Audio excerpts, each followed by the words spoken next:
আল্লাহ রসুল সাল্লাল্লাহু আলাইহি সাল্লামের বেশ কিছু হাদিস পাওয়া যায়, যেগুলো থেকে আমরা জানতে পারি যে জুমার দিন অথবা জুমার রাতে কেউ যদি মারা যায়, আল্লাহ সুবহানাহু ওয়া তাআলা তাকে কবরের ফিতনা, কবরের আযাব থেকে তাকে মুক্তি দান করেন।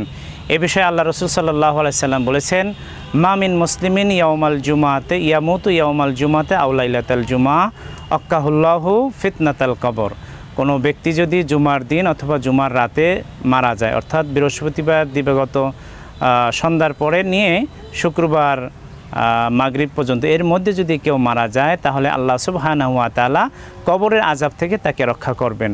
আমরা আশা রাখতে পারি, ধারণা রাখতে পারি, কিন্তু নিশ্চিত আমরা বলবো না, আমরা আশা রাখবো। আর কবরে যে ব্যক্তি মুক্তি পেয়ে যাবে, নাজাত পেয়ে যাবে, হযরত ওসমান ইবনে আফফান রাদিয়াল্লাহু তাআলা আনহুর ভাষ্য মতে, তার হাদিস অনুযায়ী, তাহলে পরবর্তী সব স্টেশনগুলোতে সে মুক্তি পেয়ে যাবে। এই জন্য আল্লাহর কাছে আমাদের দোয়া করা উচিত বা ভালো ভালো আমল করা উচিত, যাতে আমাদের মৃত্যুটা শহীদি মৃত্যু হয়।